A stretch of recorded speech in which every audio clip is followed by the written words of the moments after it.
What happens when every option is wrong? There are moments inside the White House when choices stop feeling like solutions and start feeling like admissions of loss. When every option on the table carries consequences so severe that selecting any one of them feels like choosing which damage to accept. This was one of those moments. The situation had narrowed to a point where no path led forward cleanly. Advisors had exhausted analysis. Scenarios had been modeled and remolded until their differences blurred. Each option solved one problem by creating another, often more dangerous than the first. What remained were not strategies, but trade-offs measured in harm. What made this moment different was its clarity. There was no illusion of a hidden answer waiting to be discovered. No missing data that would suddenly reveal the right move. The White House understood something deeply unsettling. The system had been pushed into a corner where perfection was impossible. Inside the briefing room, voices were calm, but heavy. No one argued passionately anymore. Passion implies belief in a better outcome. Here, belief had been replaced by realism. Advisors spoke in terms of limits, thresholds, and damage control. The language of prevention had overtaken the language of success. The president felt the weight of that shift immediately. Leadership often means choosing the best option available. But sometimes, leadership means choosing among outcomes that all violate the values you're trying to protect. Security versus trust. Stability versus credibility.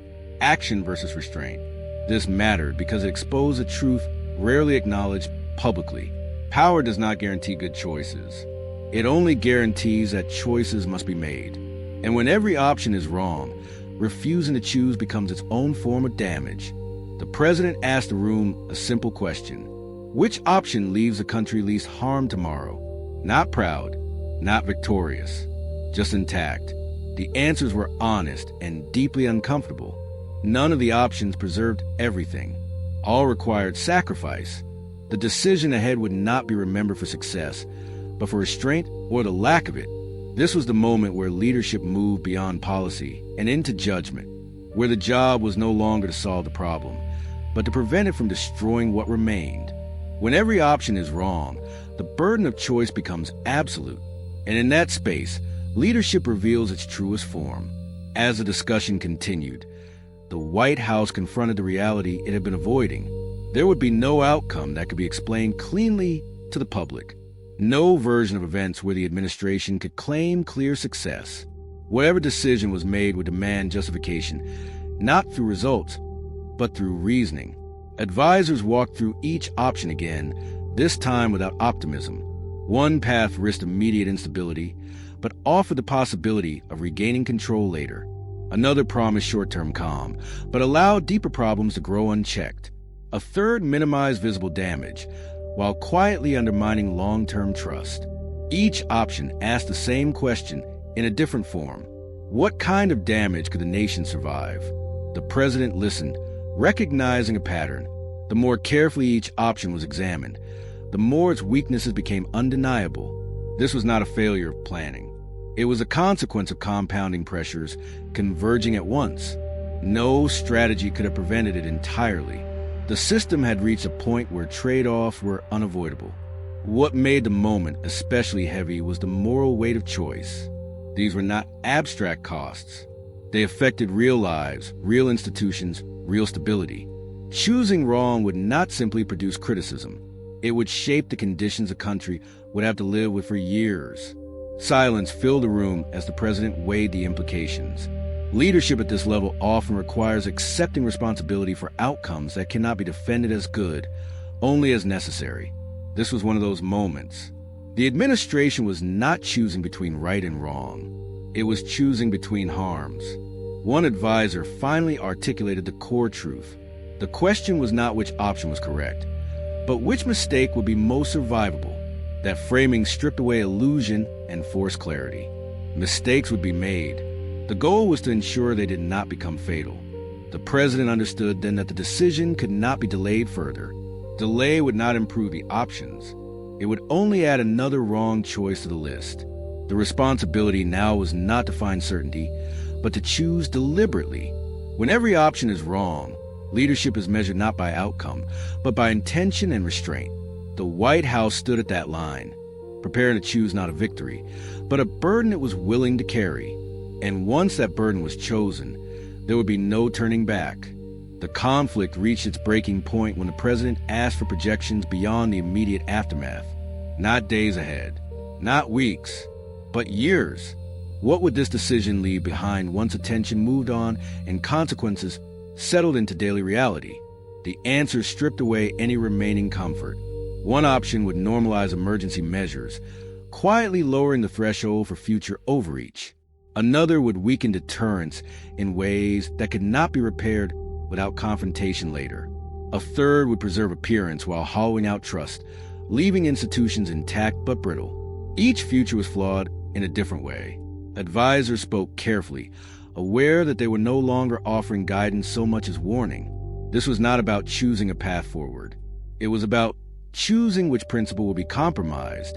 Transparency, stability, authority, credibility. At least one would be damaged no matter what. The president felt the weight of that reality settle fully. Leadership is often described as moral clarity under pressure, but moments like this expose a harsher truth. Sometimes leadership means acting without moral satisfaction, without the reassurance that history will approve, only with the knowledge that inaction would be worse. Tension filled the room as the implications crystallized. This decision would create a precedent, not a policy precedent, but a psychological one. It would signal how the White House behaves when cornered. Future crises would be measured against this moment, whether anyone admitted it or not. The president pressed further. Which option preserves the system's ability to recover? That question reframed everything. Recovery mattered more than justification. The ability to adapt later mattered more than defending perfection now. The system did not need to emerge unscathed. It needed to emerge functional. Silence followed as advisors absorbed that framing. The conflict was no longer between options. It was between illusion and resilience, between choosing what looks right and choosing what leaves room to heal. The realization was sobering. This decision would not end the crisis. It would shape how the nation lived with it. That made the responsibility heavier, not lighter.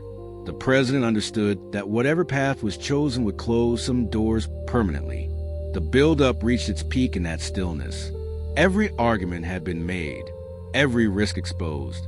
What remained was not analysis, but resolve. The moment when leadership accepts that there is no clean exit, only a least damaging one.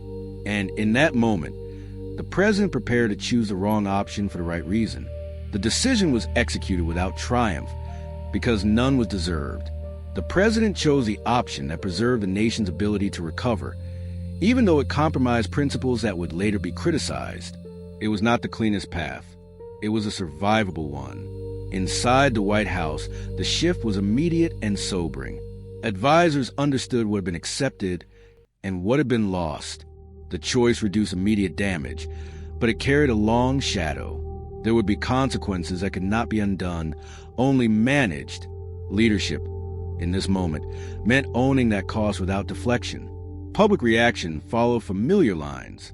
Some condemned the decision as a betrayal of values. Others defended it as necessary realism. Neither side fully captured the truth. This was not a victory or a failure. It was an act of containment, taken when every alternative risked deeper harm. Over time, the system adjusted. Institutions strained, but remained intact. Trust bent, but did not shatter. The crisis evolved rather than exploded.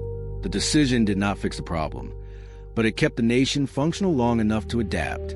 Looking back, this moment would resist simple judgment.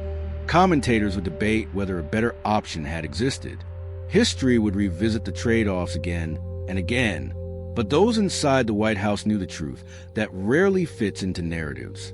Sometimes leadership is not about choosing the right path. It is about choosing the path that leaves the future possible. When every option is wrong, restraint becomes an act of courage. Accepting imperfection becomes responsibility. And carrying the weight of that choice becomes a job itself. So, what do you think? Should leaders be judged by the ideals they protect, or by the damage they prevent when ideals collide with reality?